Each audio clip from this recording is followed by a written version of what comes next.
2, 1. There we go. I was behind on that one. I'm looking at too many screens.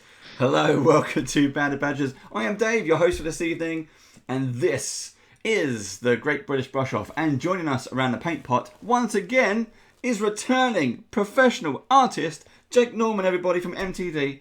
How are you doing, Jake?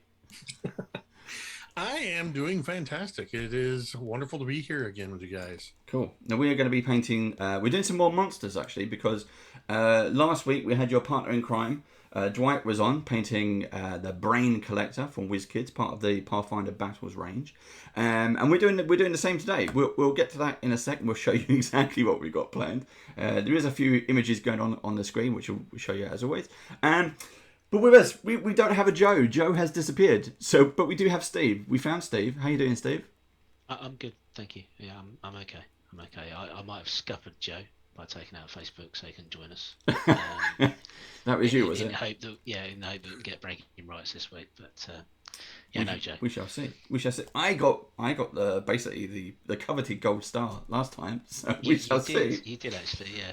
Yeah, for the Hasbro colour scheme, wasn't it? It was. I was very shocked to get it, but yes, it was good. My Hasbro screen, yeah, it was good. So thank you as always to WizKids, thank you to Vallejo, and thank you to Red Grass. Red Grass has provided some of the basically the wet palette that we use and some of the paintbrushes. So and the painting handle. So do check out Red Grass if you can. But most of all, thank you to you for watching. Now, if you didn't know who we are, we support writers, artists, designers and creators across all of our shows across the entire world. Whether it's round or flat, whatever you're into, we help support you as much as we can. Then you can find all of our content on our YouTube channel at youtube.com/bandofbadgers. And if you happen to have I keep saying this, an RPG game, but a role-playing game, an RPG game. That's right, Steve. I'm going to go with that. Or related product, and you would like us to feature it here, we can do a live unboxing. Maybe you want to come on and do a Q&A with us, we can do that. Or maybe you have a Kickstarter kicking off soon. If you want our help, we would more than willing to give it, blood, sweat and tears. All you have to do is get in touch. We also have guest player spots and guest GM spots coming up in our New Year campaigns. So do check that out. As we're filming this is, we're now in October. Wow, that went really quick. October 2021, as we go into 2022, let's all cheer for a better year. Now, if you would like to support us in return, because we now have a goal for 2022 is we are going to come to Gen Con. So, Jake, if you're at Gen Con next year, 2022, yeah, we're going to be there. That's the plan anyway. So we're going to try to fly, swim, teleport, whatever it takes with Misty Step all the way to Gen Con. We're going to be there for the entire week, buying dinners, buying drinks for everyone, and just say a big thank you. So if you're happy to be there, Jake, we're more than welcome to. Gen Con is just a couple hours away from where I live. Really? Even better. You got free room and board at Jake's. There we go. I don't think you heard me. I heard free food and drinks. Yeah. And I heard free room and board. Cool. There's a meeting in the middle somewhere. There definitely is. We're looking forward to doing that next year. Now, if you would like to support us, you can. There's Twitch subs, there's Patreon, there's merchandise, there's even an Amazon wish list. We have all of that. But right now, we are going to tackle this thing. So this is the giant centipede from WizKids. This is wave 11, I believe, from the Paizo Pathfinder Battles range. Now, this is not something that I would typically pick up in a shop. I'm orcs, zombies, that kind of thing. However, your giant centipede is probably in the top 5 creatures that is used in pretty much every single adventure. You've got rats, you have wolves, you have spiders, and then you have giant centipedes. So, if you don't already have one, pick one up. You can see it right now on the screen. Next to Jake, we've got a nice big one just kind of creeping up on him. That is what we're painting today. So we're just going to try and see what happens, okay? So in the next hour and 45 minutes, we're going to try to see if we can paint this. So, Jake, over to you. What is the best way to approach this type of project? Well, as I rip mine open here, I'm similar to you. This is not necessarily something that I would have picked up in the shop unless I had already come up with an idea for one of the classic encounters. That said, when I do have these and I get them all painted up, I immediately start thinking, ooh, now I've got to make an encounter for this. And it is fun to have a mini like this, and you look at it compared to my hand, it's not that big, but take standard 28 millimeter mini here, using the one I have here. This is quite frightening if you're a PC facing off against this guy. Yeah. It is big. I mean, this is in miniature scale. This is really a giant centipede, and it's quite. It reminds me of the remoras. There is a yes, yeah, and it's quite sharp. The other thing, because you mentioned this before we came on stream, but I also am actually going to. I'm going to go similar to what the recommended color scheme on the box is, with this sort of lighter color underbody, and then these yellows up to sort of orange reds across the carapace. But something to keep in mind when you're painting these kind of things is you don't have to go for that realism, because one of the easiest ways you can reskin something like this is maybe you want to make it a fire centipede, so you give it more of that brighter yellows and reds to make it feel, like fire. You might go with shades of green because it spits acid. Yeah. You might try, like you mentioned, the remoras. Maybe leading up to a remora's lair are snow or ice centipedes, so you go with shades of blues. You can really do whatever you want with it. But I decided, I'm going to stick with sort of the out of the box scheme, if you will. And as always with these WizKids minis, they're already pre-primed, so you can really pretty much just start slapping paint on here. We got Chav Hunter, who's in live chat. He says paint it in a Feywild type. That's a nice. Does he mean shifter paint? Do you mean shifter paints, Chav? Yeah, that's the shifters. You also, and that's perfect for the new Wild Beyond the Witchlight just came out, so very Fey, very very heavily Fey thing there. So you could do some cool stuff with that. If I were going to do this in a Fey scheme, with probably would do like pinks and purples and maybe some blue accents. But then I would turn it into like almost like an NPC. The giant centipede talks, and probably has a name like Professor Higginbottom or something like that.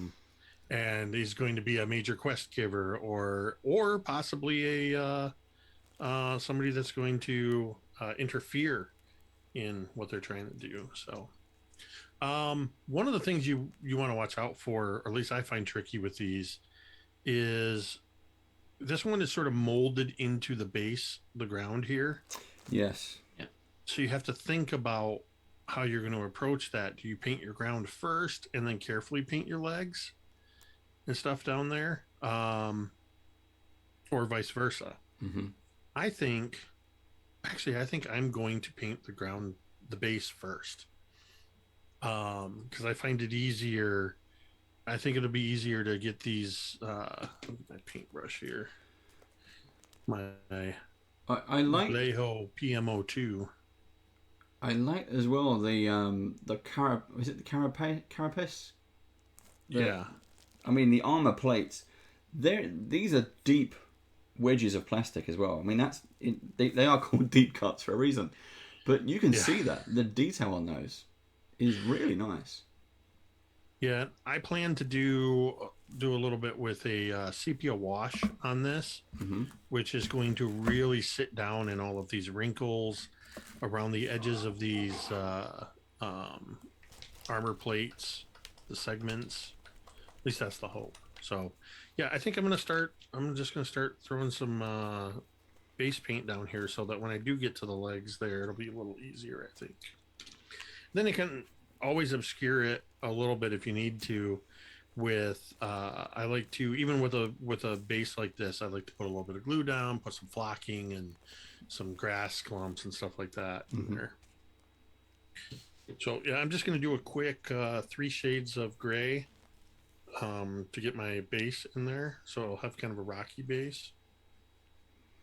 Yeah, I'm using what's this one? This is the Stonewall Grey.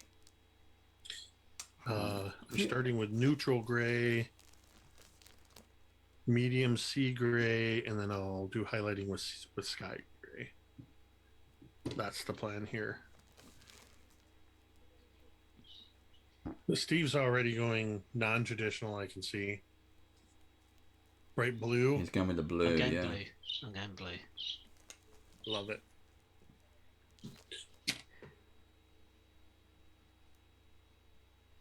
Right, so for all of our viewers, thank you very much for joining us. I'm just going to stick on a little bit of tunage in the background. Let me know if you can hear it. Let me know if it's too loud. I don't want it to drown us out. But we can't hear it. That's for your benefit, not ours. I've chosen a grey that's very close to the WizKids print colour. One of the things you mentioned, this being along the lines of some of the classic monsters like the giant rats and things like that, for those typically for low level parties. That's something I've been looking at recently because I've been running on Monday nights. In fact, tonight at 8 p.m. Eastern is session 19, I think, of Scribes and Scrolls, the Candlekeep Mysteries on twitch.tv/Mini Terrain Domain. It's a wonderful group of players. Dwight is one of the players in that game, actually, as is Jordan, who is also with us on Mini Terrain Domain. A couple other fantastic players, but we started at level 1 with this campaign, and they are currently level 3. So you got to be careful, about some of the wild things you throw at them, because unless you're looking for a TPK, which I'm not, though we've come close. They had a fun encounter. It was for story reasons. Within their own internal story, they decided that they wanted to look for ducks while they were traveling, and they found a duck pond. We spent a whole session with them looking for a duck pond. One of them trying to lay a snare to capture a duck. Another one using speak with animals. And they ultimately walked away with a pet duck named what did he name that thing? Einstein Jr. But in the process of doing so, they riled up some wild boar in the tall grass, and so they had to contend with those, which was a pretty dangerous encounter for some level 3s. Yeah.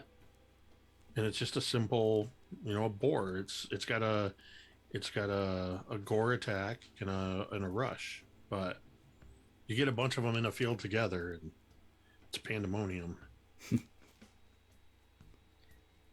That is one of the real challenges, actually, is finding, for low level characters, some interesting encounters that aren't completely deadly.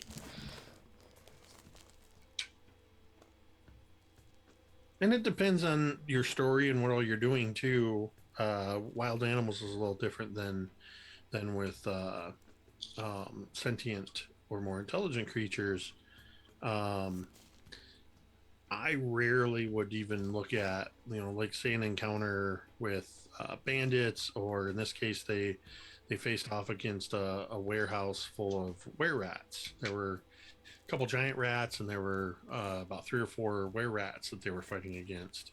If it had turned into a TPK, I wouldn't necessarily have said, "Hey, game's over, campaign's over."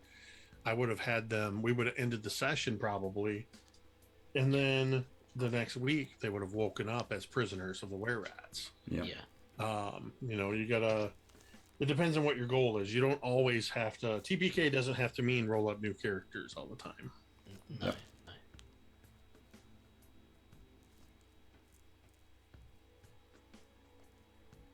I think from memory that's one of the encounters in the starter set. There's a you have to go and investigate a mine for one of the mine owners, and it's inhabited by were rats. I think by that point you're only second level, and that is a really tough encounter. And in there it advises you, you know, if your players all do get killed, and don't kill them off, but actually just have them start the next scheme as prisoners. Yeah, the you're talking about the cave with the goblins and the bugbear, and yeah, that's The Dragon always Ice Spire Peak. I think that's the adventure series you get in the starter set. In the Essentials set. The Essentials box set. That's right. Yes. Okay. Yes.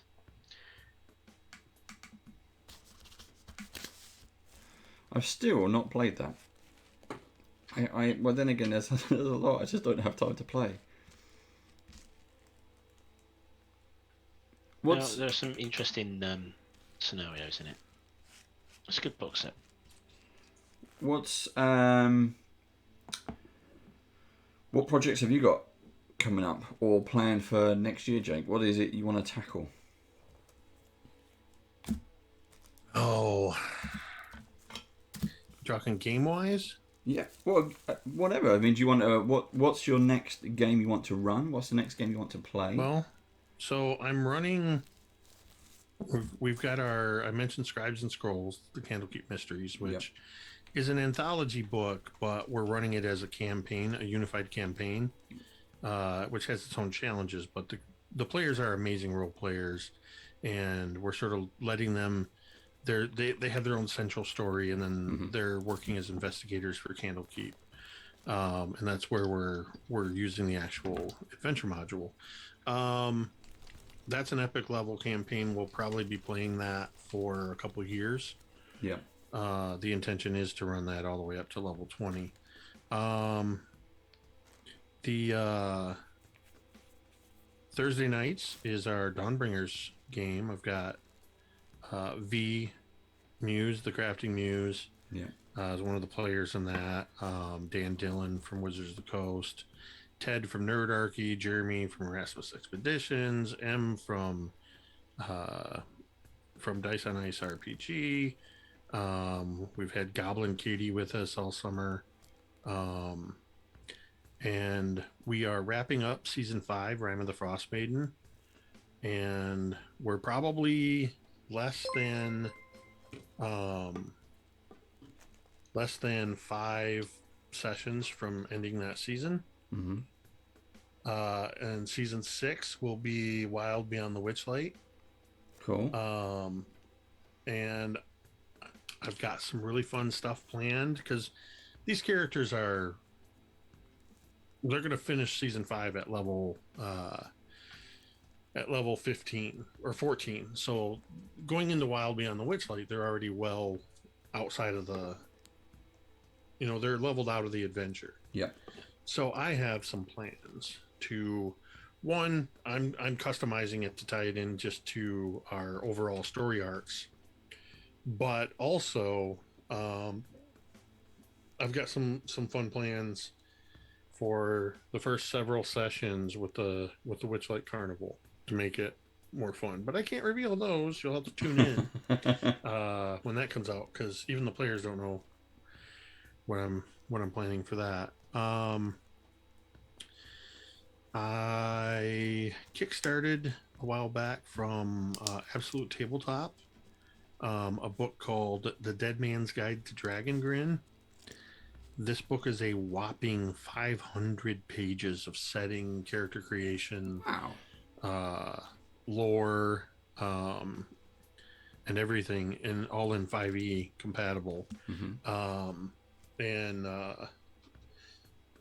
I plan on running a mini campaign in that at some point. I've also been looking at from he's gonna kill me because I'm suddenly blanking on the name of the Shardstone Assembly, the publisher Shardstone Assembly. Book Scavenger is another sort of a alt-world survival 5e based game, and I'm going to run a mini campaign in that. I'm hoping to run some more one shots. Recently participated in Quest for the Cure, which my buddy Gary, who plays in our Scribes of Scrolls game, he's on Twitter as fortnerd.com, all spelled out. And he has been working for over a year with Jesse's Journey and Team Squad Up, and just did a big sort of season wrap up where he raised just over $30,000 in a year for Duchenne muscular dystrophy research. And I ran a fun game called Monsters Under the Bed. It's just a 5e game scenario I came up with. The characters got pulled under the bed to deal with some monsters and got turned into plushy versions of themselves. Fantastic. They had to fight a Medusa that turned people into soap sculptures. Yeah, all kinds of fun stuff. There was a bullet train that was it was like a pull toy of bullets that were all pulled together, and they were riding on it. They traversed through the Nightmare Plains, which was where all the wild nightmares roamed. The horses with the flaming manes and hooves. We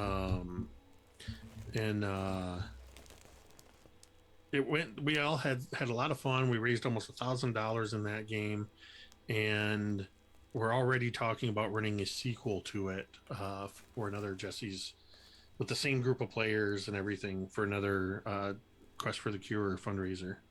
Fantastic. Well done.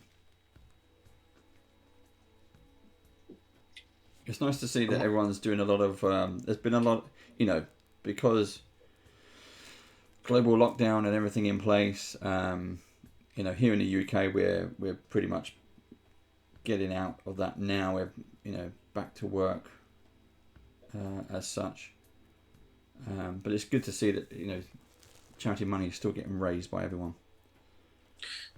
Yeah, I enjoy running regular games and fun games, games just for fun on the channel, but I also like doing charity streams, because I think with charity streams, one of the fun things about it is you get to play with people you don't normally get to play with. You get to assemble these groups.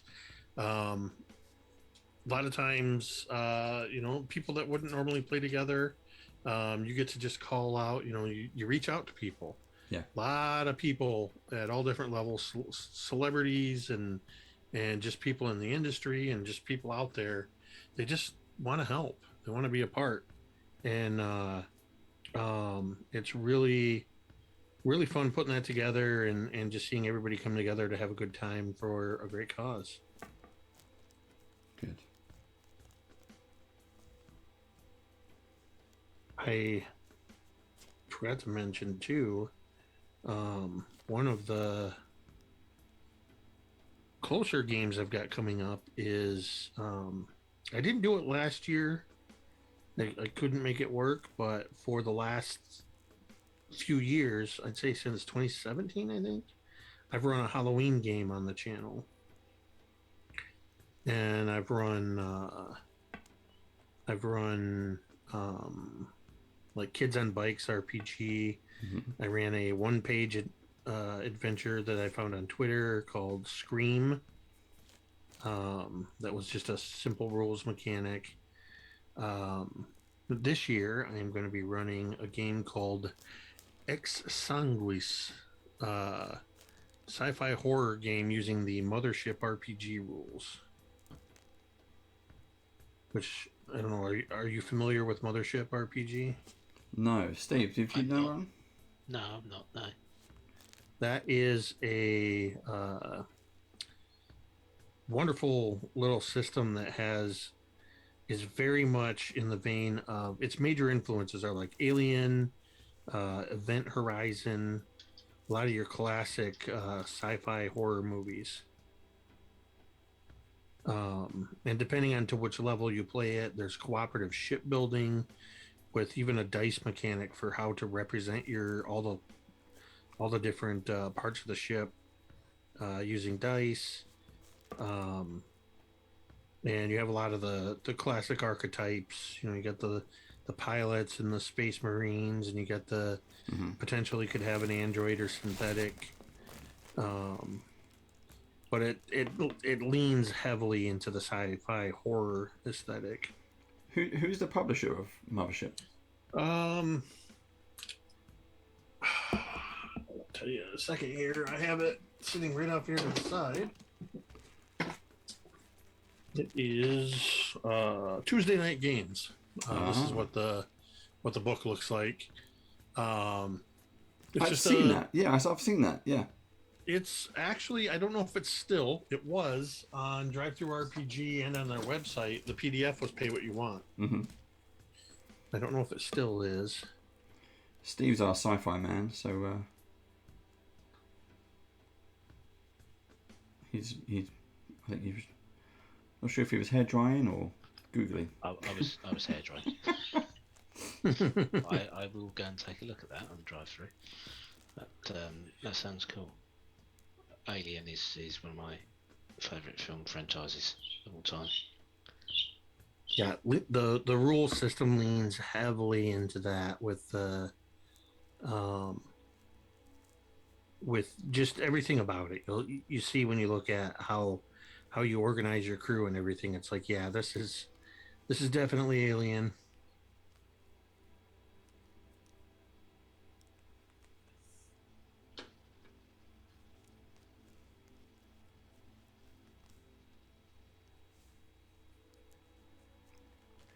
But yeah, of late, I play in a few games here and there. We've got a once a month Mythos Investigators game called Cthulhu that we've been playing for a little over a year on Dwight's channel, The Big Bearded Nerd. Mm-hmm. And we rotate who runs the system. We pulled a group together because one of our players runs Critical Hit Publishing, and they published this this scenario called Highway of Blood, sort of a 1970s grindhouse style adventure. Yeah. And so we put a group together. Foolishly, we thought that we had misunderstood and thought it was a one shot. But we were very excited to learn that it would take 5 or 6 sessions to get through the story. And then we all had so much fun playing together. We're like, hey, let's do this again. And Dwight ran us through an adventure for a few months. And then we just a couple weeks ago wrapped up my adventure, Curse of the Mummy Lord, which was Pulp Cthulhu.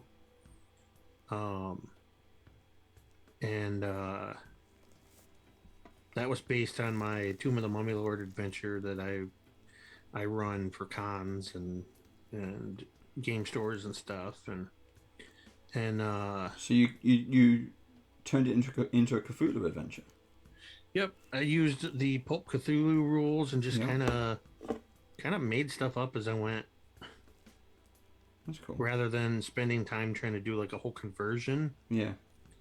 We just had a lot of fun with it, and it got pretty intense. I mean, when we play those games, we give content warnings and let people know. The 2 things we let people know the most important are: 1, look, this game is going to have mature subject themes. It's going to have weird body horror, potentially there could be extreme subject matter, mature content, sexual content. Not usually not. More, it's just the language. But Yeah. so we give the content warnings, but we also emphasize that we take player safety very seriously, and we always talk about everything that's going on. Everybody has. We use safety tools such as the red light, green light system that anybody can, if a scene gets too intense, anybody can just say, hey, let's red light on this. Yeah. And we trust each other. We know what those limits are, and we know that their limits can change. And there's no questions asked. Nobody judges you if you say, hey, this is too much. Yeah. And another of our players, M, from Dice on Ice RPG, they are getting ready to run us through a sci-fi horror Call of Cthulhu adventure, and they've never run Call of Cthulhu before either.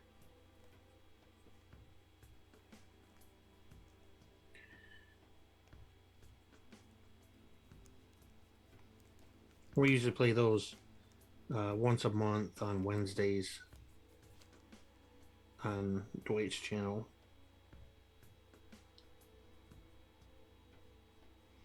Yeah, Cthulhu is something we haven't yet done on stream. We've had various plans to do it. It just doesn't quite make it. So we're still working towards something. There's always ideas. Cthulhu was one of those that I thought, man, there's no way. This system's too different, too weird, too complex. I don't think I could ever run this. Then I ran like 10 sessions of it for Pulp Cthulhu, and I'm still like, man, I don't think I could ever run Cthulhu. It's I'm not entirely sure I did it right, but we had fun, and that's what matters. Yeah.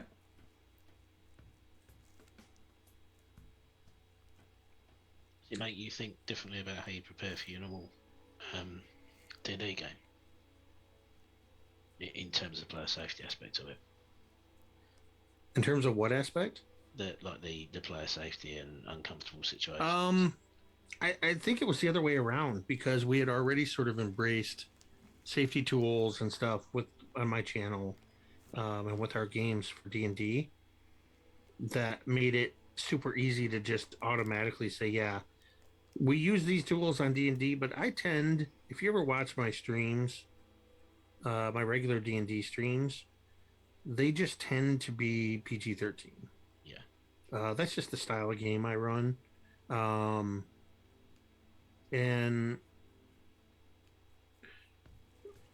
I know what kind of subject. Generally, my lines and veils are the same as, or more so than a lot of people request. Yeah. So I'm already not going to do a lot of the things that people say they don't want to see on a game. Yeah. So yeah, it just made it that much easier to say, hey, we need to talk safety tools if we're going to be playing this game that's known for being intense. Yeah. And that's important, I think, in any game you're playing. That's like the most important thing for a session 0 is that you should be openly talking, not just in the session 0, it should be constant, but at least getting those initial things down to let people know that they can tell you, hey, I'm not comfortable with this. Yeah.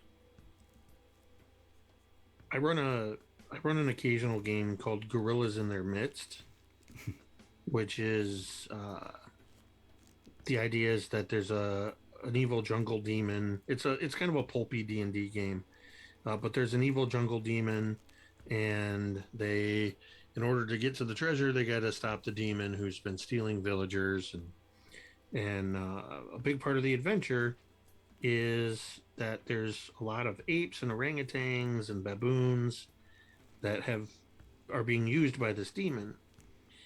And in one of the sessions I ran this game, the people in the safety tool said, I do not want to see any violence against animals. Yeah. Well, that's a kind of a big thing with this game, but it didn't have to be. So I immediately said, for the purposes of this game, all animals that you encounter that are enemies are constructs. So they're magical constructs that are made to look like gorillas, but you can see that there's wood and clay and things like that, that they're not actually living creatures. Yeah. And they were fine with that. They're like, okay, yeah, I can kill a robot. Yeah. And yeah, you just got to respect people's limits and be willing to adjust. I need to step away from my desk for 1 second. No problem. We'll be right back.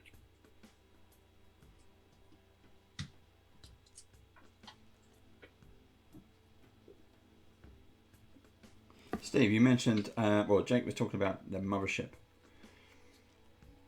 Yes. Is that something that you mentioned you haven't heard of that one? I haven't heard of that. No. The I have to check that out. Yeah, the horror sci-fi angle seems to be your cup of tea, sir. Yes, it is. Yes. And Baron was saying in chat that he wants to play Alien as well. Depends what you get for Christmas, old bean. I see Big Beard in there. Dwight, you're in chat. Hello, how are you? Have you recovered from your brain collector? I hope so. You check Jake was saying he wants that back, doesn't he? My apologies. No problem. Dwight is in chat at the moment, I think. If he's still there. That's why I left, because Dwight showed up. My studio, the backside of my studio here is where our mail gets delivered. And a package was delivered, and there's a street not far and a sidewalk not so far from there. And I don't like to tempt people to take my packages off the porch. That's fine. Yeah. Is it anything? Do you want to do like a quick unboxing? Do you want is it some cool D&D stuff? Is it some cool role playing stuff? Let me take a look at it off camera here real quick, because I know who it's from, but I have to double check that there's nothing. I don't have an NDA signed with them, so let me see if it's something I can share.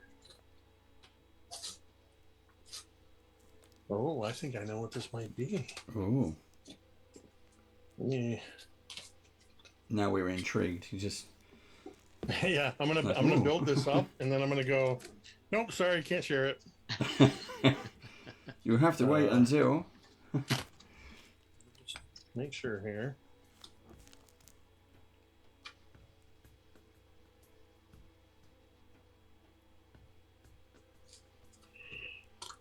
Huh. Well, there's nothing on here that says that I can't share these. Ooh, what have you got? Well, I was just sent some new dice from Die Hard Dice. Wow. I've been meaning to talk to them. I'll have to get in touch. No, they knew my address. I guess I've ordered from them before, so. But yeah, let's see what they sent. It's a surprise unboxing stream. Cool. Oh my. Here we go. I'll put this in here. Oh, nice boxes. Yeah, that's a tin, is it? Yep. One of the things I like about Die Hard Dice, this was the postcard that was included, which is very cool. Oh, very nice. Halloween themed, a coffin, necromancer, And oh, here we go. They sent some jokes along with it. Where does a necromancer get skeletons? From the boneyard. He works his zombies to the bone. Yeah. How can you tell a vampire has a cold? Because they start a coughing. Oh, wow. What did the What did the necromancer say to the dough? Rise. Oh, wow. Dave, you don't appreciate corny jokes and puns, do you? No. No. Oh, see, I don't mind a People good who- dad joke, but that was those are really bad. people who enjoy or who have watched Mini Terrain Domain know that I appreciate good puns and corny jokes. No, apparently the dice that they sent me are called Reticle Euchronia Altensian. That is a wild name. That is. Well, let's take a look at them. Oh my. Ooh. These are a very solid metal. See if I can get a good. Are they raised? Was that a necromancer joke? It is now. Unintentionally. Yes. That looks nice. yes. That looks really nice. That does. See if I can get it to there we go. That's wow. That is it. Look at the detail on that. That is Nice nice. chunky font. And yeah, those are some raised numbers. Nice sharp D4. These are the kind of D4s you do not want to drop on the ground. Not that you want to drop any, but these ones especially, these metal ones. Yeah. But yeah. Good score. Well done. Yeah, the folks at Die Hard Dice are incredible folks over there. I will tweet these out later. I'll take some good pictures. Oh, there was a bonus set of dice in here too. They do that a lot too when you order from them. I know that they throw in some extra dice. This appears to be a almost like a smoky marble with Ooh. gold numbers. Very cool. Oh, look at that. Second roll on the D20, and that's a net. I will carefully set these aside to use against Dwight and my other players in tonight's game. Actually, I probably will use all of these wonderful new dice from Die Hard in tonight's game. Look at that. Surprise unboxing of Die Hard Dice. Hashtag not a sponsor, but could be. Yeah, that's Die Hard Dice. Well done. Where are they located? I believe they are located here in Utah. Okay. I'll dig out a web address in a second. I want to say their website is dieharddice.com, but I'm not 100% positive on that.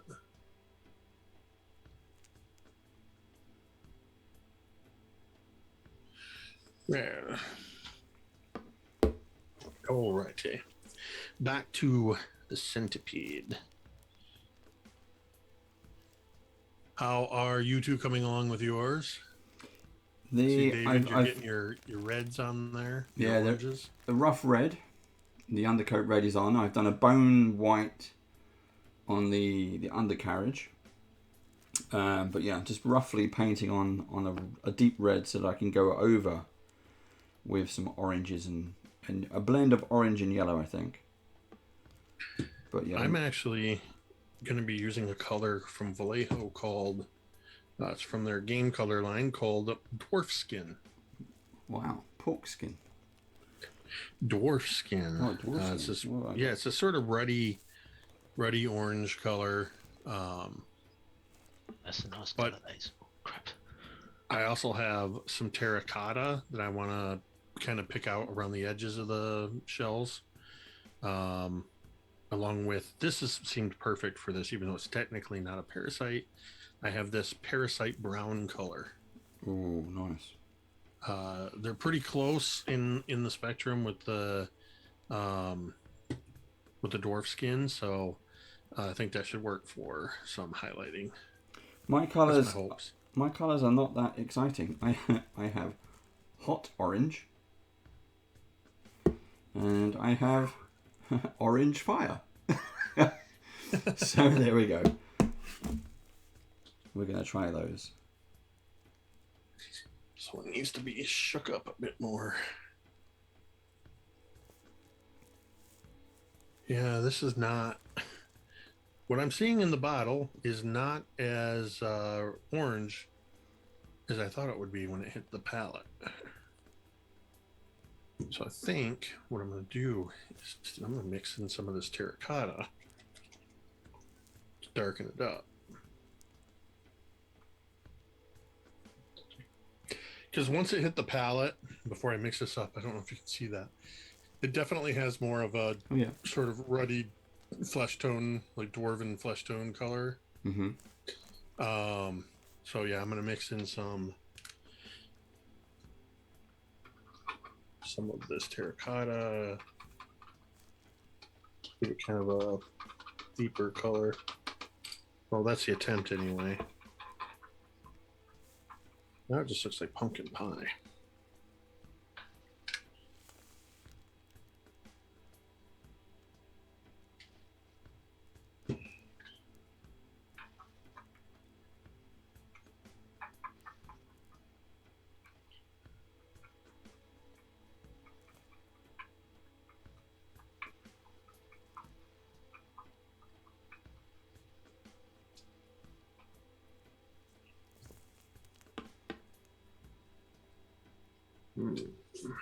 Yeah, I'm still good with that.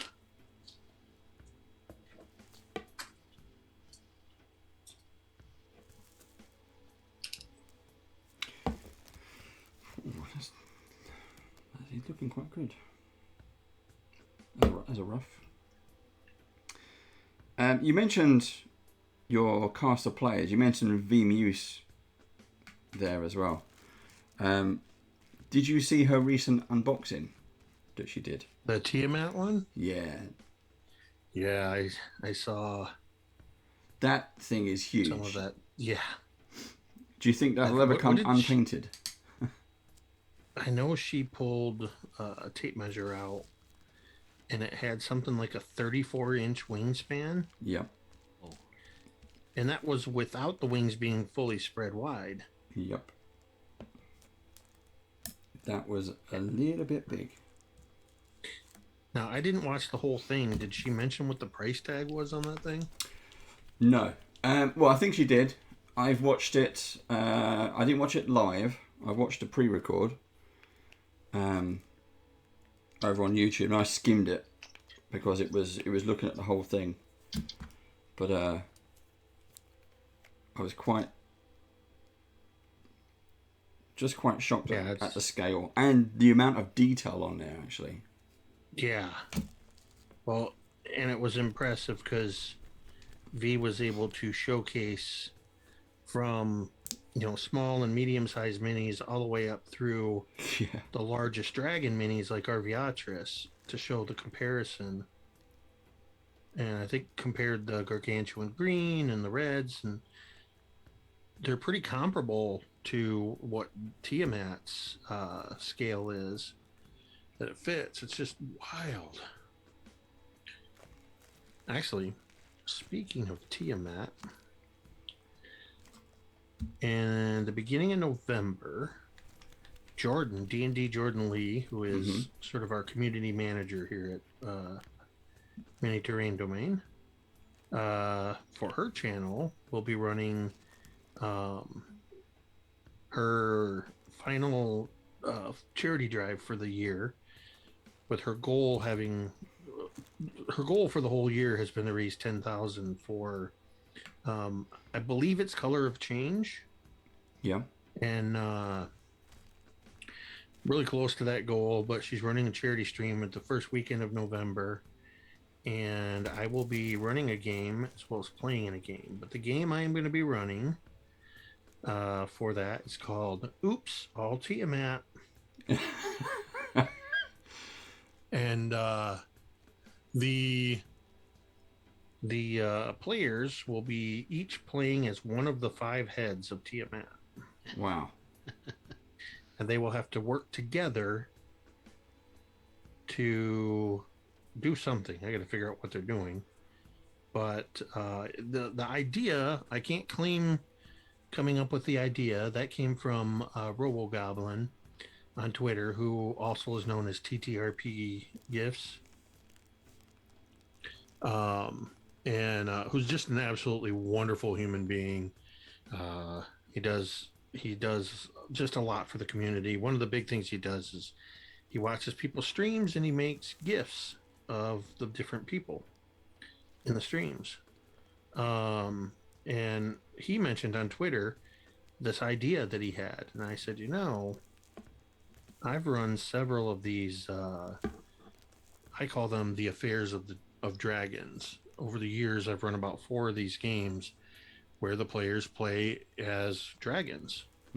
Basically, I just say pick a dragon out of the player's monster manual. That's your stats, and I would give them adventures. And one of them, they had their hordes all vanished. And there were a couple metallics, a couple chromatic, and they had to all work together to figure out what happened to their hordes. Yeah. And it turned out that there was an evil copper dragon that was behind it, and he made them fight an aspect of Tiamat. So it wasn't even full-blown Tiamat. I had one called One Flew Over the Cockatrice's Nest. That was... They were all playing wormlings, and they had to escape from being imprisoned by some orc. What's the word I'm looking for? Poachers. Yep. That had stolen the eggs and were trying to sell them. Actually, I think V played in that one. And then I ran one called Tarask, the World Destroyer, in which they all played ancient dragons that went up against Tarask. That sounds like fun. One of them was called What Lies Betwixt, and was only 2 people, but that one was kind of a spin-off of the first dragon game, and they played twin blue dragons that were at odds with one another, and they ultimately had to fight. they ultimately had to fight a pair of halfling brothers that were dragon hunters that I had played by Tim and James Carney from Absolute Tabletop, who are actual brothers.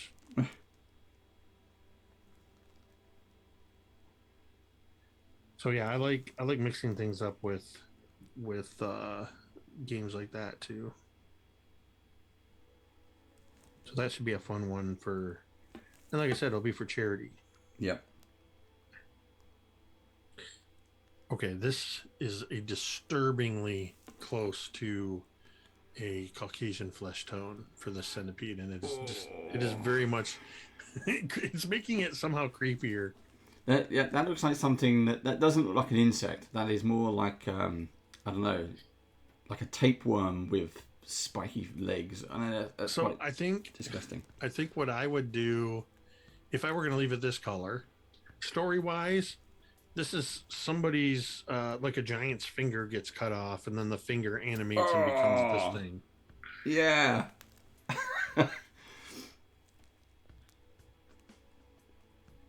Yeah, I do have some other colors I'm going to put in here, but in its current state, I just couldn't get this away from this sort of ruddy flesh tone. So I'm going to be relying on, you know what I might do actually for the carapace is first put a red wash on it, And then put the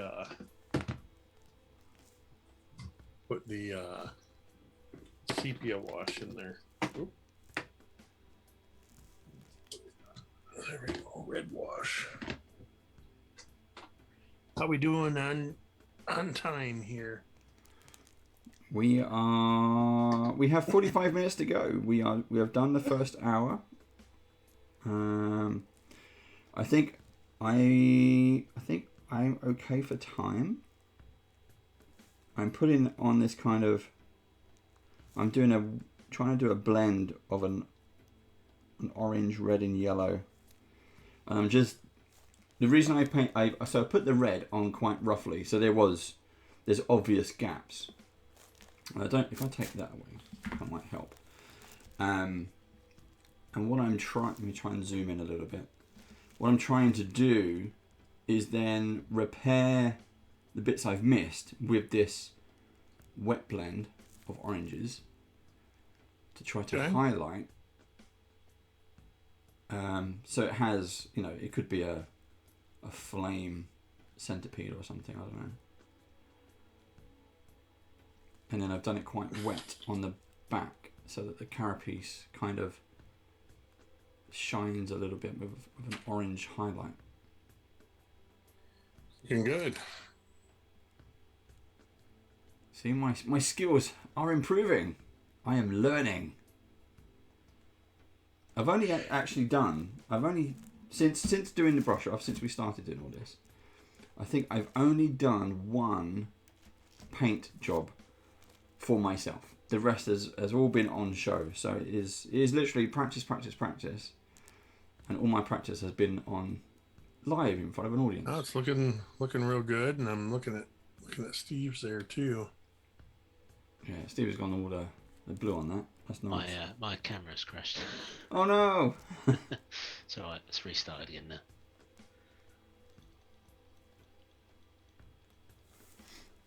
Oh yeah, blue is it blue or is that a shifter blue? No, that's just plain blue. That's like a midnight blue. In fact, your favourite imperial blue. That one. Oh, look at that. And then I did a deep sea grey base layer coat. Yeah.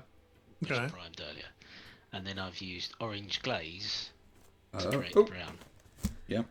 That was close. So I've had 2 layers of orange glaze and 1 layer of yellow that I've just taken the excess off to sort of get a orangey brown underbelly with a little bit more highlighting on this bit.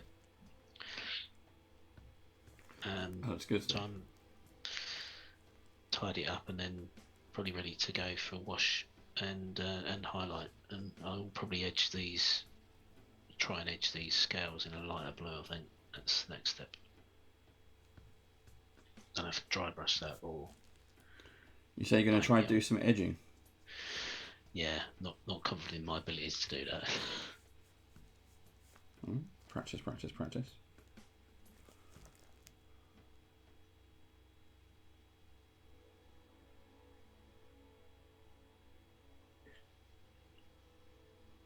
So you said you've only painted off stream 1 mini for yourself? Yeah, we here in the UK, we've kind of, we're out of lockdown. We are back to work. So office workers are back to work. Not every day. It's choices. But we had our Badgers barbecue, which was really great to see everyone in person. Playing outdoors, we were back to our gaming tables. And then my regular game, where I'm a player, we're playing Curse of Strahd, and I have a gnome wizard, and I have I had a WizKids mini that I bought myself as a treat, and I'd never painted him, and I thought I'm gonna use this to paint, and I quickly set aside a couple of hours and managed to get him all painted up, and he looks great. It was the first one I've done for myself. That was for me. Not a challenge or anything. and I was really impressed. So I've definitely seen my skills grow compared to if you go back and watch, literally go back and watch episode 1. It has, we were talking about V earlier, it has V. So V Muse was our very first guest. And we painted the Pathfinder Paizo goblins, which are tiny. And I made a right hash of it.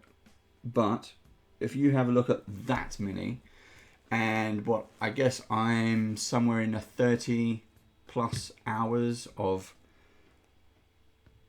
painting experience. You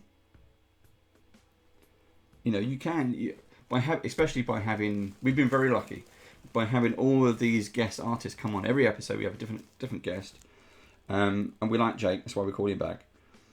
Who are able to offer some very good help, advice, tips, tricks to make your painting look that much better. I'll happily keep coming back to you until you guys realize I have no idea what I'm doing. That's okay, neither do I. That's one of the things that about mini painting, because just a couple years ago, I didn't paint minis. I did all terrain. And I had minis that I wanted to paint, I'd say about 4 or 5 years ago at this point. Sorry, I keep forgetting to count 2020 as a year.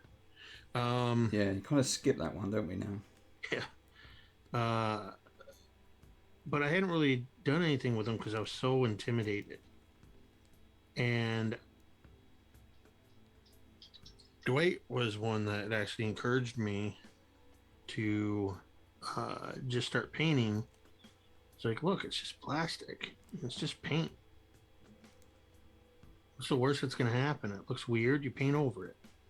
Or you learn from it and you go on to paint something else. And so I just started doing it. And I actually worked on honing my skills during 2020. I would often take my breaks, you know, just working from home here in my studio for my day job. For me to take a break, all my stuff is right here, my painting gear and stuff. So I would just grab some stuff and I would paint for a half hour, or I'd take a lunch break and paint for an hour and work on one mini throughout a week and get done with it and be like, wow, I was really happy with how that turned out. Let me do another one. And eventually you just keep doing it and you're like, okay, I know how to do this stuff. Yeah. I don't know what I was so worried about. I think for me, I found that it was a calming element. I mean, the fact that we've had, you know, what an experience to live through, blah, blah, blah. You know, we've all been self-isolating. Everyone's been kind of stay indoors, everything else like that. But that aside, as someone who does a lot of DMing, someone who does a lot of streaming, and Steve does this as well, taking that moment to go, you know what, I'm going to try to paint something my players at my table will appreciate. So when I put the big baddie on the table, they can see it. It's not going to be, I haven't spent £5 or £10 on some unpainted minis. I've taken some extra time for their enjoyment. And I've really kind of enjoyed that. But actually from painting, not only do you just, you know, meet everyone and learn from their skills, is the fact that it's very calming, is painting. You take some time out for yourself. It's quiet. It's like sitting in a corner and having a read. Except most of my reading is always prepping for the next game. So this is Right. This is something else. It's like I can't prep anymore. Just gonna do something else, and this is something for me. And that has been a really good bit. And I was completely the same. If you've ever had fear of, I'm just not gonna get it right, because most of the videos we were seeing, people go, yeah, look, I'm painting these minis. They look incredible, yes. But it actually can put a beginner off. There wasn't much out there for live streams which was about beginner painting. So when we started the brush off, it was about, let's make it a slight competition. It's tongue in cheek, you know, the Great British Bake Off.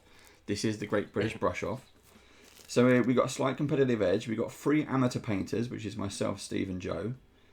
And with the help of professional artists coming on, has just been phenomenal, because very accepting, have not laughed at us in any way, but have encouraged us to grow and continue to try, keep going, keep trying. Thank you, Raiders, for joining us.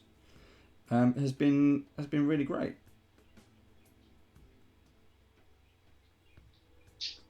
Yeah, Love that absolutely.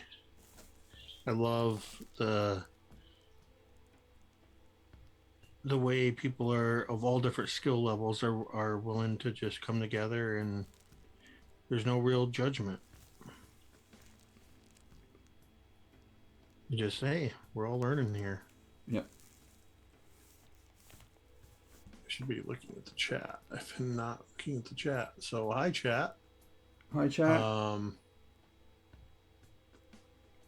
It's hard for me to see it because I'm looking through my magnifier goggles, so it's a major focal shift to look up at the chat. Hi, Voidcast. Thank you for joining us. Yeah, if anybody has any questions, just let us know. Yep. Void, what have you been doing just before you raided?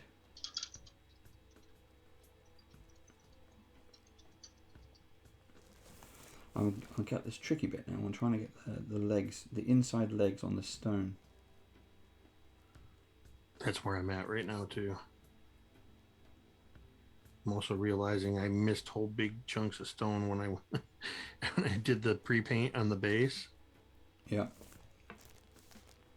But I have plans to do... It's kind of a cheat, but I did the similar thing when I painted the WizKids Bone Naga. I don't know if you've done that one on stream. I haven't, but that looks amazing. One of the things I did with that one, because it's similar, it's not molded into the base like this one is, but did I just see that one?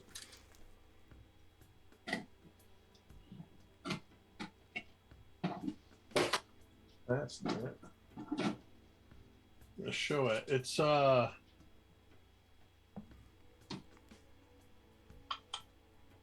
minis everywhere, and I can't. I'm moving some of them, so I can't find that one. Anyway, it's part of what I did to obscure mistakes, I guess, if you little issues with trying to get the details on the legs. Yep. Is when I put the basing material on, is I deliberately covered part of that. Right. So it kind of looks like it's emerging up out of the ground. So nice to do. I recently got some. I got some of the grass tufts. I've been. That's something I haven't tried with minis yet. Is how to do that basing stuff. But I found some grass tufts in Warhammer, which are these like little stick-on things. I'm gonna give that a try. The grass tufts are really nice for a lot of different minis, because you can just enhance the look. I mean, this is a 3D printed cook fire that I did. Yep. That I painted up, and see if I can get it to focus in. Focus. Always, yes. It's literally you've done like a campfire. Yeah, and what I'm trying to show that it's just not focusing on, but I put grass tufts around it as well, because it just adds that little extra bit to it. Yeah. Laura Bones, thank you for raiding. What have you just been doing? Let us know. Second Samurai. I was going to say. I'm Jasper, we've been streaming. Yeah, I kind of figured that. Oh, actual play. I'm really liking this Parasite brown color. It's got a nice But your color scheme actually does look like a proper flesh parasite. yeah, I'm still not pleased with that outcome, but accidental. We'll see what happens when I hit it with a wash. So I think I was on mute earlier when I said it, but it was the human centipede. Oh no! Oh no. I'll tell you what though, I would much rather encounter this human centipede. If I had to choose between the two, I'd rather not encounter either of them, if I'm being honest.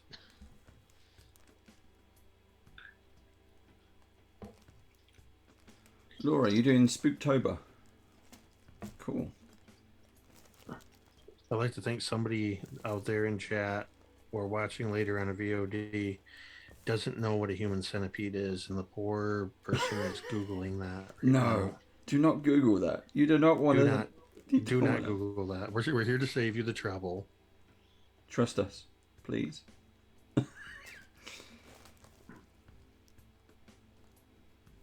I mean, we're already lost causes because we all clearly know what that is. So I'm gonna turn the questions on you a little bit. The two of you, what games have you all been playing? We've been playing Epic most recently, and we are both preparing in one way or another for our campaigns that kick off at the beginning of next year. So I'm prepping for a Pathfinder campaign, and you can announce it if you want to. That's fine. yeah. So there's a I tend to not like low level adventures because, as I was saying earlier, I find them difficult to, I don't know, plan for. I do prefer higher level campaigns. So there is a Pathfinder campaign where the characters start at 12th level, and it is Rise of the Ruby Phoenix, and it is Enter the Dragon in RPG form. So you play a team of fighters who go to an island to take part in a fighting competition, and the premise is you are fighting to win an artifact or a magical item from the treasure hoard of an ancient wizard who has just returned from bed. And it really sort of caught my interest when I read it, so I'm prepping for that, prepping for the first book, which is called I know the first chapter is called Danger Island. Welcome to Danger Island. I can't remember what the first book is called now. That's going to bug me. I'll have to go and look. So that's what I'm doing. Very so cool. There's some painting to be done, some terrain I want to prep, maps to order, lots of things. Goody. You have to subscribe to YouTube to see more, to find out more. I am busy doing lots of things. We've got lots of new cool stuff coming in the new year. But we're doing lots of Q&As. We have a couple of one-shots coming up. So we have, I think it's at the end of this month, I think. We are going to be doing a live Q&A with one of the writers from Alien RPG. Oh, cool. And then in November, the same writer is going to be GMing us in an Alien RPG one-shot. Wow, that sounds fun. So that's going to be really cool. We're looking forward to that. We're also going to be doing, hopefully, if it all works out, a Coriolis one-shot as well. Also by one of the writers of the series from Free League. And we have a few bits like that. I'm working on a number of projects for my next campaign. Because my campaign, I did 10 months Rise of the Rune Lords, and then I'm looking at what the next campaign might be. I'm going to be doing a few different bits and pieces, but one of the things I'm going to be revisiting is, so I'm going to be doing Pathfinder because I love Pathfinder, but I'm also going to revisit some older D&D stories, and we're going to do some classics. At least that's the plan. Very cool. So yeah, we have a variety of things coming on. We're also changing our schedule a little bit, so we're trying to make room where we can play more with you guys in the States, because the hardest thing that we have is these things called the pesky time zones. Right.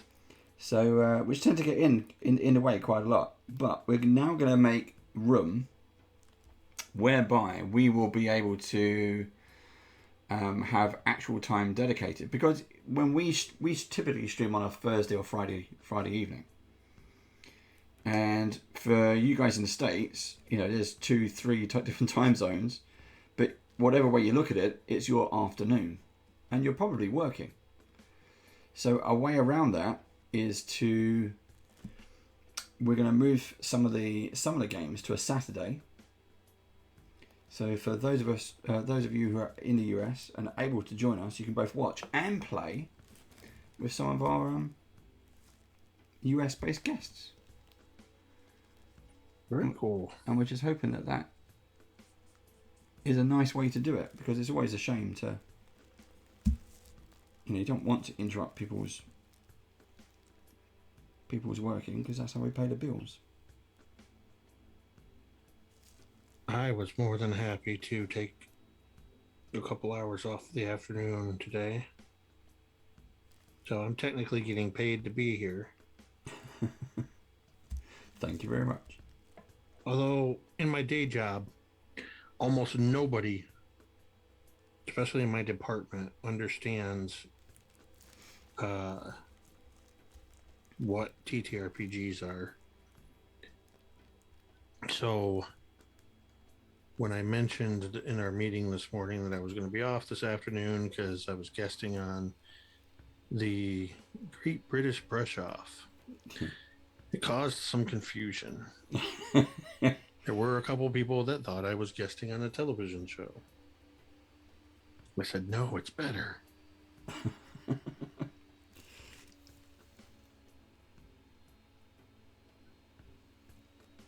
I work. My day job is working for a small, privately owned religious academic publisher. Yeah. Probably not what you would have thought, but most of what I do is data.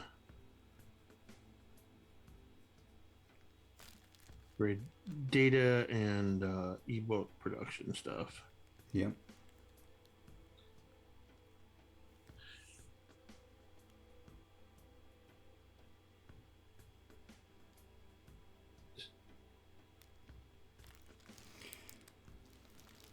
I'm glad the centipede is not a millipede, because there are far too many legs here. You can see that all the little bits that you miss. I know, I feel like I've been painting legs for an hour. I've just added a bit of ink. And what colour did I use? Yellow. A yellow ink to kind of highlight it a bit. I'm not sure if it worked or not, but it's looking nice. It's a nice finish on there.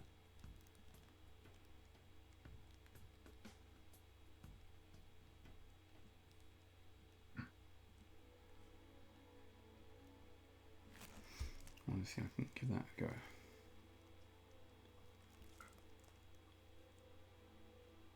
Normally I like to use my heat gun to dry so I can move on to the next step, but it's taking so long to paint these legs. I think most of them are dry. Yep. Void in chat. We have a couple of players who are based in Norway. They join us on some of our streams. They're regular players. And they've also co-hosted with us. So if you want to, because usually I think if you're in the Netherlands, what's that? 1 hour ahead, maybe 2. It's 1 hour ahead in Europe. Yeah. Yeah.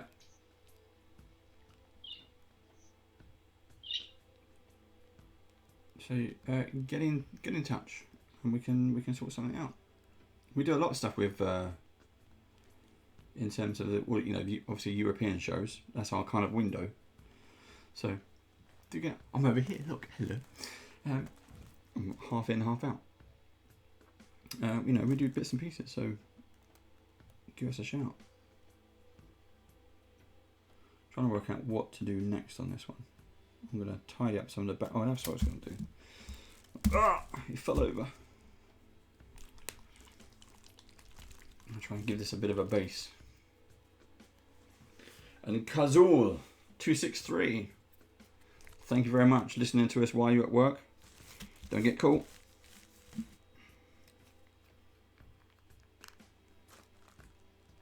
But thank you very much for joining us.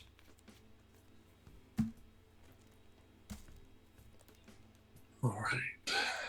I'm gonna try some. I've got a flesh wash. I don't know if this is gonna work. I'm gonna put a flesh wash underneath. To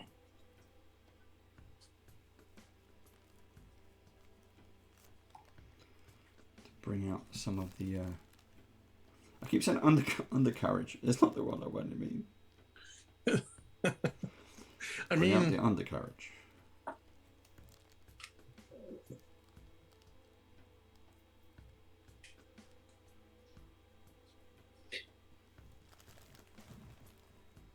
All right, I'm gonna mute for a second. Just hit this for a couple seconds.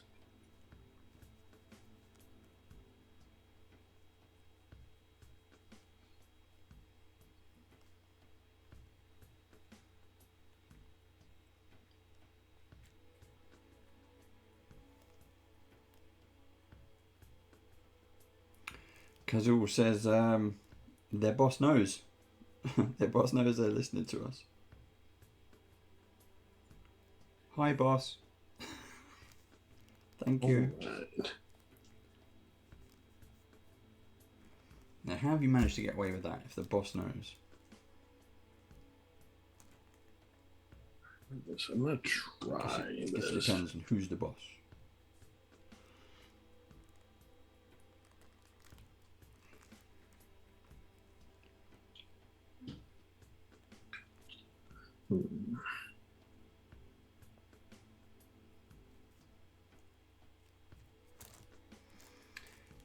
Void, yeah.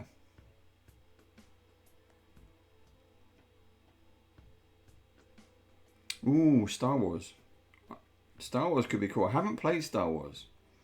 Morkborg, that's not my cup of tea.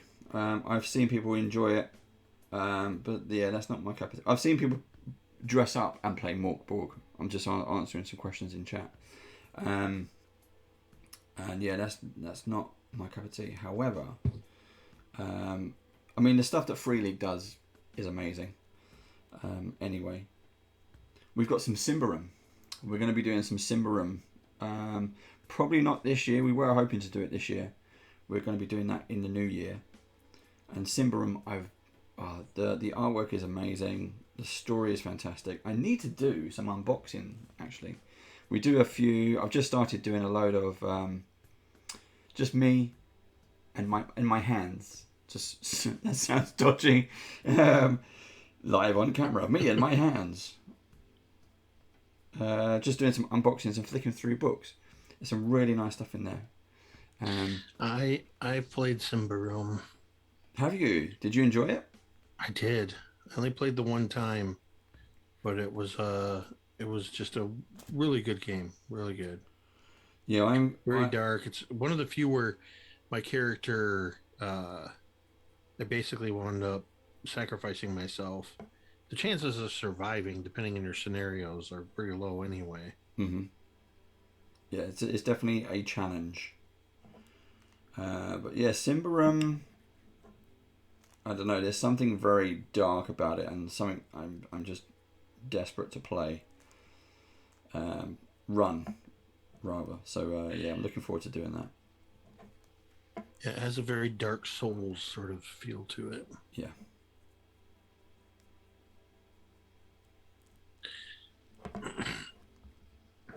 Trying to take away some of this fleshy look, and I'm using a red wash, and I think I'm making it worse. Oh no!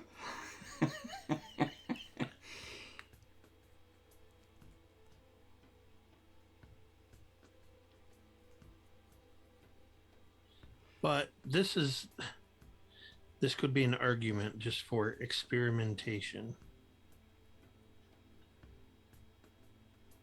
I could have, when I realized that that mixture I was using wasn't turning out how I wanted it to, Mm-hmm. I could have just stopped immediately and switched over to whatever, but I decided to embrace it and just see where it goes.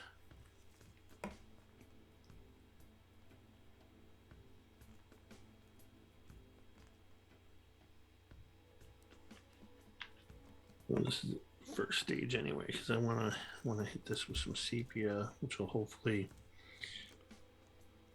I don't know. At this point, I'm not sure I can get away from this horrific appearance.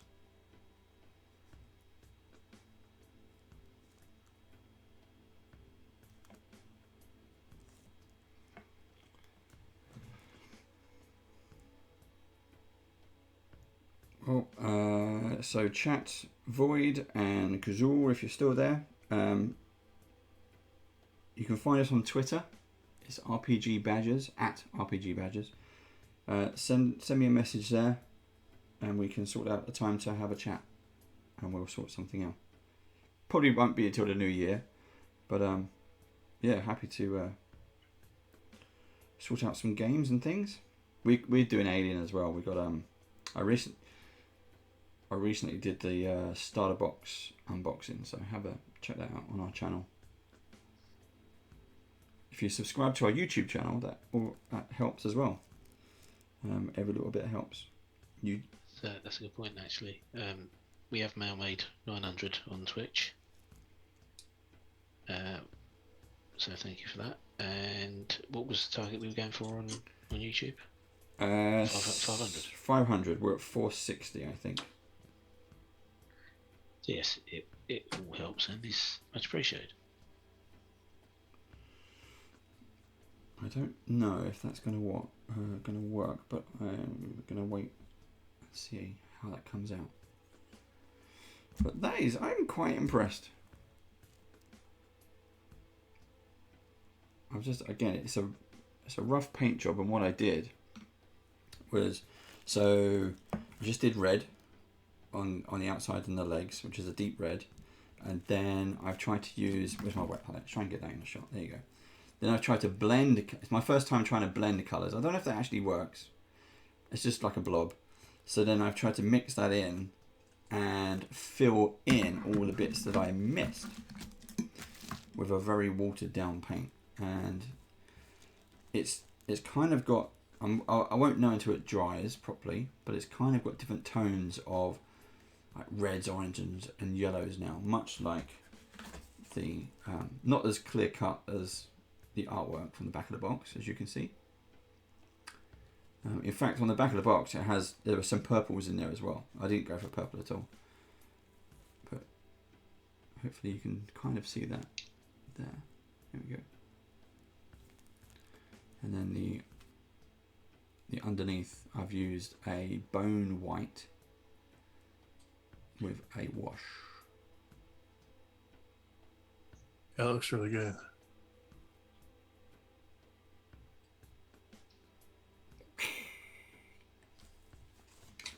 There you go. Oops, I'm gonna dry a couple more of these bits. I think I'm definitely going to try. I haven't got them to hand, but I'm definitely going to try the those tufts, those grass tufts. I think would be nice. Let's see if I can. We've just passed. We're into the last 15 minutes. Let's have a recap, Steve. How is your frost centipede doing, or lightning, or whatever it is? I'm quite pleased, actually. Quite liking it. Zoom in.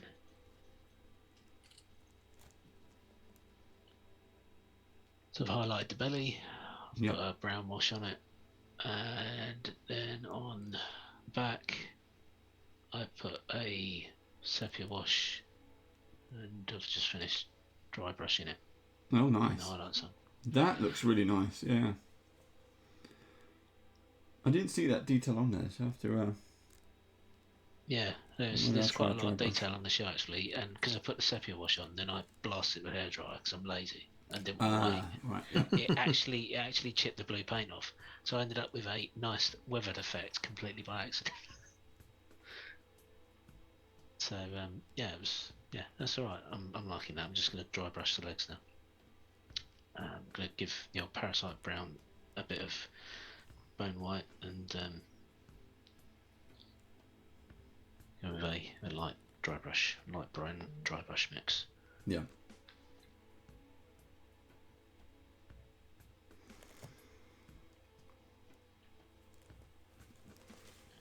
So, Jake, I have a different type of question for you. It is not a painting question. It is it's a streaming production question. Sure. So this goes way back because if you check out Jake's channel, you'll see it pop up in live chat. Jake also has loads of tips on using OBS. And when I was first getting into OBS, I found Jake. This is like a year before we even started talking and doing painting. Fantastic advice on using OBS, which I was following. What has been your hardest challenge since you started live streaming in doing the overlays? How far have you pushed things? And how far do you want to go? Honestly, the biggest challenge I've had is finding the time to learn some of the newer tricks. Yeah. That are a little more involved. And some of it's just waiting for OBS to be able to keep up with it. They recently came out with an update that incorporated a lot of really great things that you used to have to do through plugins and stuff.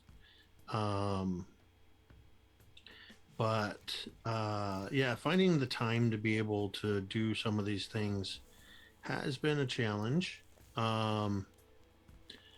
Because, for example, two things that I want to incorporate that I haven't done yet are I want to do more. I do a lot of character voices, but I want to be able to do some with voice changer effects as well.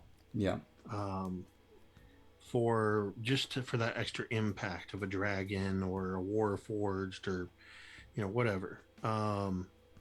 Things that it can only really do with voice changer effects, but I haven't had the time to sit down and figure out the audio plugins that I need to be able to get it to work. Because part of it's my fault too, because I'm so picky that I want to make sure everything's perfect. Another thing I would like to do is more on the visual side is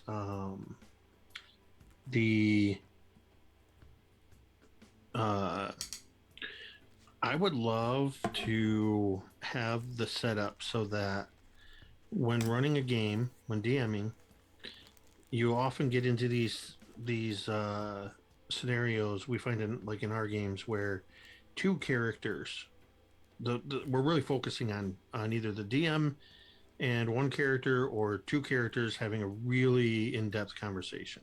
Yep. And I would love to be able to have the camera shift without having to do a full-on scene change to where the cameras of those who are in the conversation, who the focus is on, it just shifts to focus in on them. Yep. And I know it can be done, but it also changes the way I would build my overlays. Yes. Because I know right now my overlays are built as a single PNG image with holes cut out for where the cameras go. Yeah. That's the easiest way to do it. But if you want to do like what I'm talking about, you have to do your background, and then you have to have your frames for each of your windows sort of sitting on top of that, separate elements, because then you're going to give the commands to move those around. And I know it can be done. Mm-hmm. Dwight's even done it. I just haven't had the time to sit down and figure out how to do it.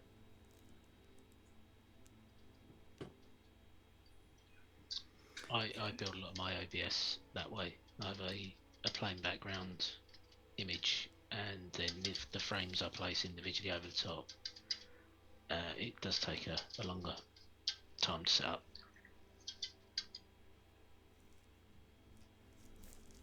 But you can move it around. Advantages and disadvantages.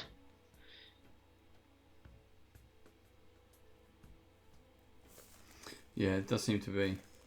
There's I would like to get to a point where I can use. Again, what we streaming is a hobby. And when you got the day job on top, it takes a lot of time. And you think, we're prepping games, reading news stories, organising people, guests, and on top of that, you've got to build what it is you want to stream, how you want to showcase it. It's a lot of time and effort. But I'm always on the lookout for different sort of tips and tricks and streamlining the work as much as possible. Even though the best, like I mentioned it before we went on air, but we did PaizoCon Europe, and if it's you can go see it on our YouTube channel. That was the biggest single piece of work I did, but the hardest part was the fact that we had, I think it was about 10 days to design, produce, organize, book, create characters, read the adventures, because it was 3 separate, unique individual episodes for one each day stream, and then each stream was around 5 hours. So that was a lot of work. And really enjoyed it, but because it pushed us so much, we got more out of it, and we wanted to do the next games we do in the new year when we go back. We're taking this time to recharge those games. I want to make them really look as good as we can do, as polished as possible. Yeah, I try, honestly, a lot of my production for just my regular D&D RPG streams is very close to what you see if you watch the tutorial video that you watched. Yeah. That's still how I produce. Most of my other efforts are going into just designing, even between seasons for the Dawnbringers. I put a lot of time and effort into designing the overlays so that each season has a unique feel. Yeah. And that it ties in well with whatever that adventure is. I want each season to feel unique. Our seasons on average, I think probably 25 episodes. Mm-hmm. This season is our longest. We're already up to, I think, episode 34 this week. Yeah. 33 or 34. So, but we had our first 2 seasons were like 12 and 14 episodes. But as you get into higher level stuff, you're going to have longer arcs, I think. Yeah. At least that's what we're finding out. What's the I know you're doing Witchlight. Yeah. Is there a D&D story you want to run that you've never run? And it not just from 5th edition. It, obviously you can go back as far as you wish, but what is the one that has eluded you so far? Right there. Tyranny of Dragons. Ooh. I tried running it when it was first came out. When it was, oh boy, dropping stuff.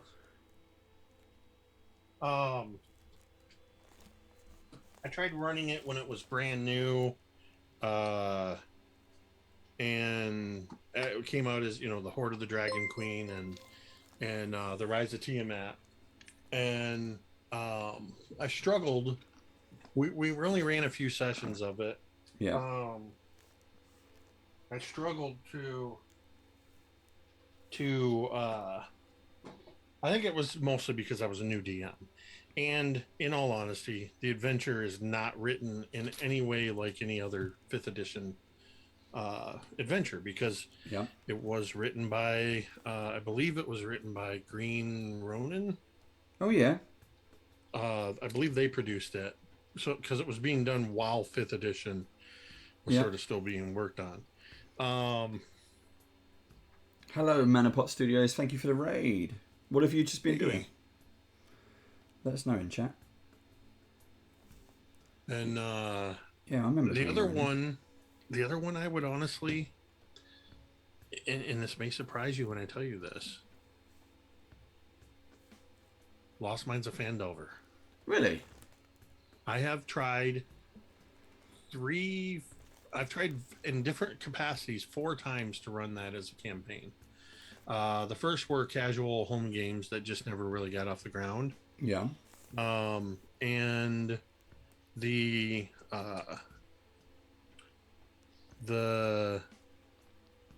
twice I tried streaming it as a campaign. The first time it was, hey, here's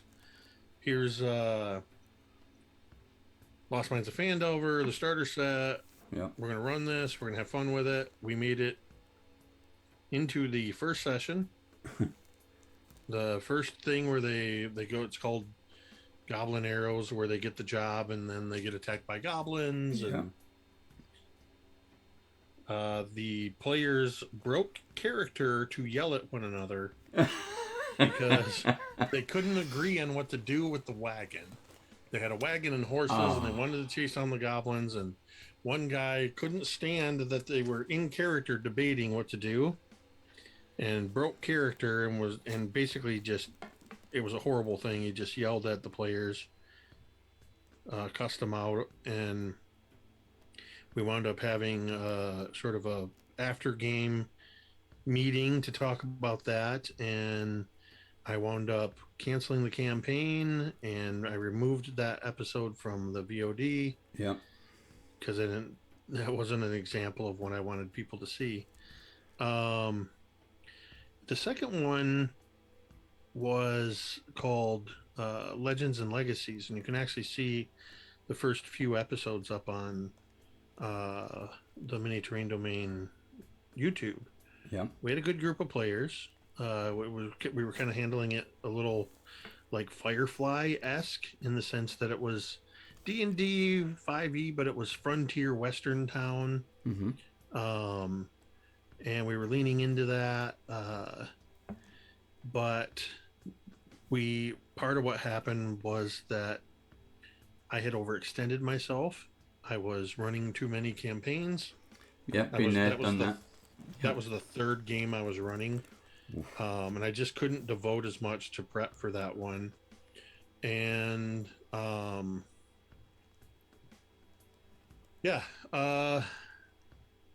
it just eventually fell apart. A couple people left. They could no longer play, and then other things happened, and the campaign just died. That was about, I'm going to say last year that campaign fell apart. So yeah, that Lost Mines of Fandover. I would love to run that as a full campaign sometime. I like the campaign. I've run it once. And I think it is good for new players. It is good to introduce new people to it. It's a very easy learning curve. But I find it a fun adventure. I know a lot of people just don't like it for whatever reason. They say it's too easy, but it's a nice, slow introduction to here's what the good guys are, here's what the bad guys are. The bad guys are located here. And then you kind of upscale the size of the encounter for the next one. And it continues to grow that way. And it allows people to explore the game, which I quite like. Steve, what about you? Yeah. Sorry, I was on mute. Temple of Elemental Evil. The original or the 5e elemental version? Not the 5e version, so we're probably going back to 2nd edition, maybe 2.5. And then again, I think there was a 3rd edition version as well. Tried to run it twice and didn't finish.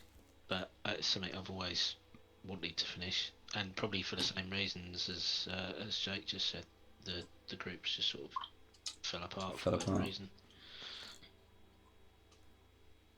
So yeah, never finished that. I have a Temple of Elemental Evil story that has nothing to do with playing the adventure. When I first got into D&D at the tail end of 4th edition, right around 2011 or 12, I had a cousin that I remembered when I was a kid going to visit, and he wasn't home, but my aunt and uncle were like, "Oh, just go hang out in David's room." And I remember seeing these books, these hex maps, all of these notes and everything. And I remembered seeing Dungeons and Dragons, but I didn't really know anything at the time about it. So when I started playing D&D again, I reached out to my cousin, who now is like a captain at a firehouse in one of the city's fire departments. And I'm like, "Hey, this is a long shot, but you don't by any chance happen to have any of your old Dungeons and Dragons stuff, do you?" He said, "As a matter of fact, I just dug some of that stuff out and put it in a box, and we were going to take it to donate it." Wow. He goes, "I'll bring it into the firehouse. You come meet me, and you can have it." And there wasn't a whole lot there. There was a handful of things. It was all 2nd edition AD&D stuff. And not understanding the value of what I had, I wound up selling off a couple of the books. I sort of wish I had held on to them. One, because they increased in value, and two, they're just incredible to have. But one of them that I had was Temple of Elemental Evil. Yeah. And I remember thinking, man, this book is in bad shape. Not realizing that all of that cracking and weathering on the cover was part of the design. That's what it looked like. Oh, brand new. No. Fortunately, the guy that I sold it to, well, it was also missing the cardboard. They were like cardstock map inserts that came in the back of it. But I had gotten a hold. I was able to find them online, and I printed them on cardstock. The guy who I sold it to was a coworker who was really in the D&D. He had actually given me some other books, like 4th edition books, and he had actually given me a Pathfinder starter set. I wound up giving that back because I couldn't get into Pathfinder, but he had given me all this stuff, and I said, "Yeah, do you want to buy this?" And he's like, "Yeah, what do you want for it?" I said, "I don't know, like 40." He actually paid me, if I remember correctly, like 60 or 70 for it, because he knew the value of it. Wow. He's like, "Yeah, I can't take this from you for 40. He goes, "That would be stealing." So every once in a while, I get a little twinge of, man, I wish I'd have held on to that, just for being able to have, just for having, one of the originals. The thing I can say though that sort of makes up for it is there was a box going around in the community, in a community that I'm a part of, a few years ago, that was it it was full of crafting materials and all kinds of RPG stuff. And the idea was when you got it, you took what you wanted out of it and you put things in it. And then you sent it on to somebody else. You chose the next person to send it to. And that thing went around for like a year. One of the items I found in there was a Dark Sun box set. Complete. Wow. That's in good nick as well. By the look of it. Everything is in this box, including the original reply by mail business card thing and the catalog, the TSR catalog for that year. Everything is in there in pristine condition. Every little accessory piece, everything. I literally teared up when I saw that in the box because I've never played it, but Dark Sun was just such an amazing thing when I heard it played from a different edition, and just to have a piece of the original box set of this, I knew the value of what I had, and it was such an incredible thing that was basically just given to me. So whenever I get sad about Temple of Elemental Evil, I just look over at Dark Sun and I'm not sad anymore. That brings on to another point. The recent-ish announcement from D&D was about the next couple of years, what to expect. And we've already had Ravenloft. What do you think the next worlds are going to be? Are we going to see Dark Sun? Are we going to see Grey Wolf? Is it Starjammer? Well, what are we going to see? I feel like Dark Sun's not going to happen. And I think a big reason why Dark Sun is not going to happen is ever since 5th edition came out, they have been struggling to nail psionics for 5th edition in a way that the community is happy with. Every Unearthed Arcana that's come out, everything seems to be met with lots of resistance, and I mean, we have elements of it now with like the Psi Warriors and stuff like that. Yeah. But I think that and other reasons, I'll be surprised if we see a Dark Sun. But for inverse reasons, I personally think that Spelljammer is practically a given. They've already given us Nautiloids in Ram of the Frost Maiden, so we know that there's the Nautiloids are there, and other pieces have been referenced. And something during that announcement stream that Perkins showed was a piece of art that was given as a sample of a alt cover, and he said this is Boo, the miniature the miniature giant space hamster. Just elements that seem to point to something like that. I don't know what the other setting could be, because they've confirmed 2 more old style settings, classic settings. I'm probably more excited as somebody who I played a little bit in the 90s, but most of my D&D experience has been in the last 10 years. They confirmed that they're going to be releasing, for the first time since 2004 when they introduced Eberron, they're going to be introducing a brand new setting. So I'm really curious to see what this brand new setting is going to be. I wonder if that's going to be one to pick up. I mean, it's great to have, revisiting the older worlds, because for many of us, they're the ones we grew up with. But for all those new players who have joined from 5th edition,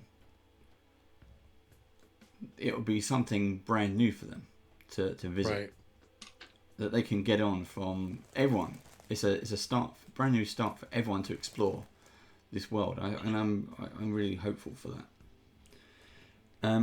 We're slightly run over because we were just talking and chatting away, but I enjoy talking and chatting away. Let's do a quick round table to see how everyone's got on. So Jake, let's start with you. All right, let me see if I can force this thing to focus a See bit. if we can zoom in. Thinking maybe if I can use the box here, not enough contrast, but there we go, a little bit. Focused. That's nice. Yeah. I was able to knock back that icky sort of fleshy look. I think this has a little more realism than I intended for. But yeah, I kind of I'm pretty happy with how this turned out, but I also kind of want to go in and just try to edge these the carapace pieces with some of this terracotta more in a glaze, just to give a little more contrast there. Mm-hmm. I don't know if you can see it. I did put a couple. Come on, smile for the camera.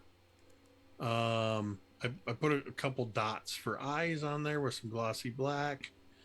And then yeah, I'll add some dirt and grass clumps to it for the basing. I'll post photos later, but I'm really happy with how it turned out. I wasn't so sure partway through, so that does look very realistic, I have to say.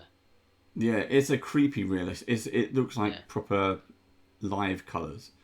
Yeah, it looks like Amazon forest floor. Yes, if you don't want to see that in your room anyway, you would not going to want to crush that at all. You're going to run away from that one. Yeah. My one again, I think I've done the Hasbro colours. This is a monster from He-Man.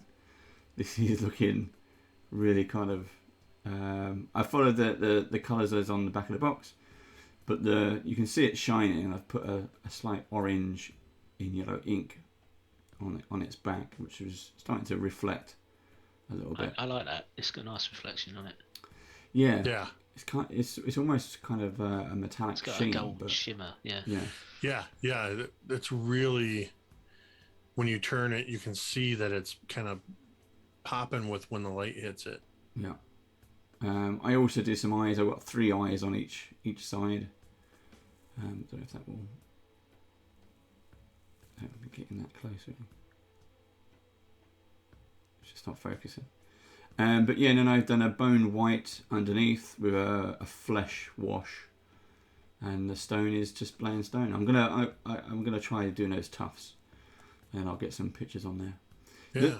But it's a deep cut plastic anyway. But I have got a slight shading on there, a shading wash, shadow wash, to try to help bring that out. But yeah, as you say, it's painting each individual leg, which really kind of it does help. It brings it to life, takes it off the base.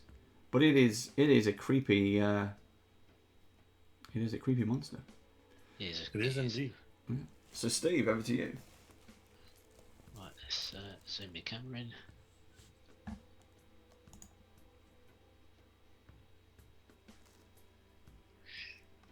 So I went blue for the carapace, and then a bit of dry brushing. I cheated. Yeah. I was gonna edge highlight, but I couldn't do it, so I dry brushed. I don't always like the effect of the dry brush, so I'm probably gonna do what you suggested, Jake, and put a glaze over it, try and increase the contrast. You could use that as a baby remoras. Yeah, that's a good idea. Well, that's a creature for Icewind Dale. Just pop that out somewhere. Yeah, so I went heavy on the dry brush on the rocks because I was trying to get it like a frost-like appearance. Mm.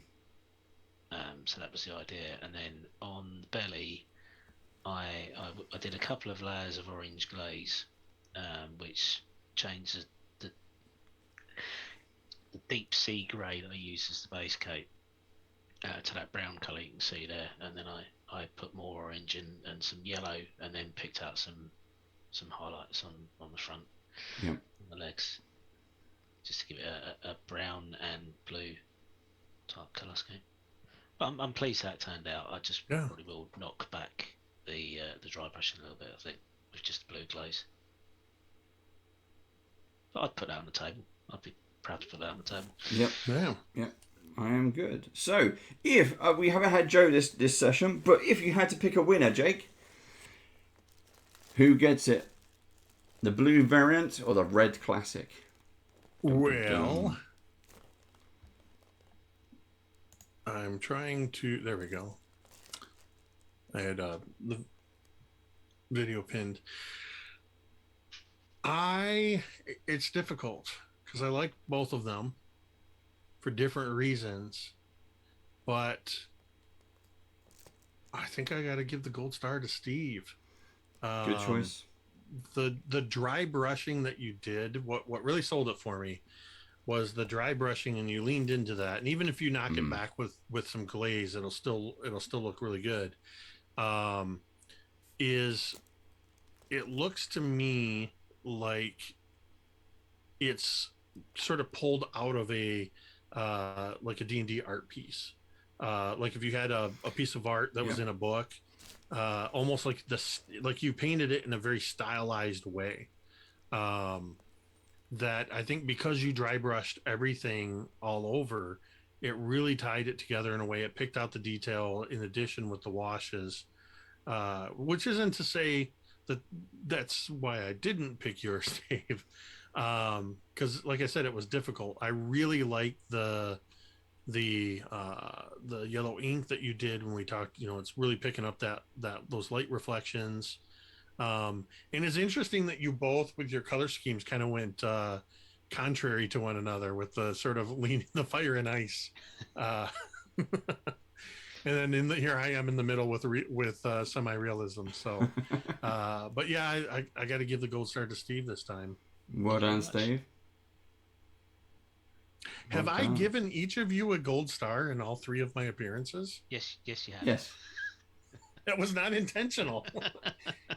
Because I couldn't remember if I gave it to Joe on the first one, but I know I gave it to Dave on the second one. Yeah, it was Joe. Joe got it for the fire elemental, deservedly so. Yeah, that's right. And then you got it for the cleric, or Dave got it for the cleric. Yes. That's cool. Yeah. Well. Cool. I was going to say, where's my one sec. I did enjoy painting that. Actually, it was very relaxing, and I didn't think I'd finish, but you were bang on. We did finish that in one sitting. I'm pleased. Yeah. So and that's while talking. We knocked these out in 2 hours while chatting, which I know I slowed down when I'm talking. It's also much nicer to paint with other people. So just if anyone wants to, anyone sees this, you want to come on the show again, just ask, just get in touch. Find us on Twitter, subscribe to us on YouTube. Don't forget that bit. I always appreciate the invite. It's a lot of fun hanging out with y'all and painting and sharing tips and tricks and stories and whatnot. So we were talking about old adventures that we may have missed out on the first time round. This is my one, and I dug this out of my box. This is Pool of Radiance. Radiance, yeah, the ruins of Mithranor. This is my plan. So this is one of the. This is a sneak peek at something. I'm going to be. This is an original edition as well. What year is this? Does it have a year in it? It must have somewhere. It's got 2000. It seems strange that it's that yet long ago. And you think, really? 2000? Was it really like 20 odd years ago? Yes, it was. But yeah, I mean, this is a classic for me. So never got to play it. I played it on the computer when they were little squares. Bleep, bleep, bleep, bleep, bleep, bleep. I remember playing that round your house on Saturday afternoon. There you go. You see. So I want to play it. That's what we want to do. I want to play that. So that's my one. But as always, Jake, thank you very much for joining us. It has been an absolute pleasure. It's always great to catch up. Steve, yeah, you've been all right. Thanks. And we'll keep everybody posted for our next brush off, and we'll let you know what it is. Check out our socials, and we'll keep you posted on that. But until then, bye bye. See you.